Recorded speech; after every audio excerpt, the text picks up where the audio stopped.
big shakeup coming over at CNN, ladies and gentlemen. You remember this guy, right? You see the numbers are plunging. You see how good we're doing.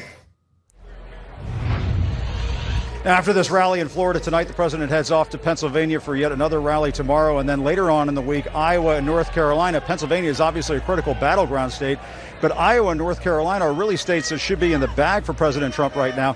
That's an indication as to how much trouble he's in politically right now, Wolf. And as this crowd is chanting that there are members of the press here who suck, I should also point out, Wolf, what also sucks, getting the coronavirus.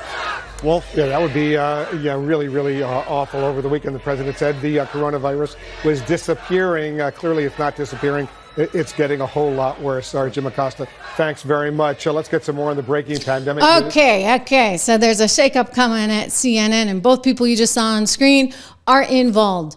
Jim Acosta possibly losing his seat to none other than Wolf Blitzer. This is being reported in the Daily Mail, as well as a newsletter written by a former CNN employee who tracks the media and all the ins and outs, shall we say. So the headline is CNN boss to announce major shakeup to flailing network's daily lineup. Of course, it's no secret that CNN is under a lot of pressure. CNN has always really struggled, shall we say, to define itself and what it is. And, it's pure news, but it's not really pure news. We know that. It's a very biased news product, and the American public has certainly caught on to that. And so they pretend they're not biased, but they're really biased, which leaves them in a really delicate position. Because on the one hand, you have Fox, and Fox doesn't pretend to be anything other than a conservative network. You have Newsmax doing the exact same thing. They show their bias. They wear it on their sleeve proudly. And then you have MSNBC, which we don't especially like, and in some ways is even worse than CNN, but at least they admit it, right? They know what they're doing and that they're proud lefties over there,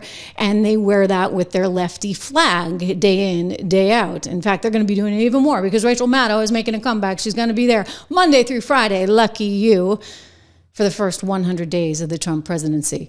You see, they're struggling as well with ratings. Well, CNN is in such a pickle that they're not really sure which way to turn. They pretend that they're real news, but they're not. And so no one trusts them and no one watches them. And so this guy, if you see his picture here over in the corner, he came from the New York Times, which means he really doesn't know what he's doing. And I can tell you that because I've had this happen before. I've worked in newsrooms where all of a sudden you get the print guy in, and print guy thinks he knows everything. He doesn't know squat about television. He doesn't know squat about personality. He doesn't know squat about how to run a television newsroom, which is entirely different than a bunch of little print reporters. So you got this guy, Thompson, in there, who used to run the New York Times, and he's like, I don't understand it. I don't get it. Like, why aren't we rating? You're not rating because you got no pizzazz in any of your anchors. You got no personality. Nobody stands for anything, and nobody wants to watch them. Okay, there you go. So his answer right now is maybe to take Jim Acosta off and replace him with Blitzer because, Blitzer really lights up the room. You just got to tune in every day to watch Wolf Blitzer. I got nothing against the guy. I'm sure he's a very nice guy. He's like monotone, no excitement, and maybe that's what they want. It's kind of like a TV version of a print newspaper, like the New York Times. He's just reading the news. So they're going to put Wolf Blitzer in to the slot that Jim Acosta has right now. And I think that Jim is a little worried. I think Jim actually was sort of telegraphing that on his show earlier today. I pulled a clip. He's trying to warn everybody that the freedom of the press is going to be absolutely gone because, he's going to lose his 10 a.m. slot. I want to take a moment to talk about something President Biden said during his farewell address. He warned the free press is crumbling in this country. I would add that's only if we, the people, let that happen. Journalists exist to seek the truth, to tell people's stories, to lift up voices that may not be heard otherwise, to shine a light on injustice, and to hold the powerful accountable. Can I stop him for 1 second? Because I just can't stand that. To tell stories. Journalists exist to tell stories. No, I'm sorry. Journalists exist to give the facts and the news. And maybe if you got a few opinionated journalists out there, a la yours truly, to put a little bit of their own pizzazz and spin on it. But to tell stories, ugh, I cannot stand that. I'm so sick of the storytelling aspect of it all. No, we don't need stories. We need facts. We need information. And then we need people that are intelligent enough to actually decipher through all that information to understand what it means on a broader basis, which no one at CNN can actually do. Accountable. We are not the enemy of the people. We are the defenders of the people. Walter Cronkite once said, freedom of the press is not just important to democracy, it is democracy. I want to take a moment to show you something. A woman sent me this sign 8 years ago. She carried it here at a march in Washington. She wrote on the back of the sign, to me and the press here in D.C., you have our support.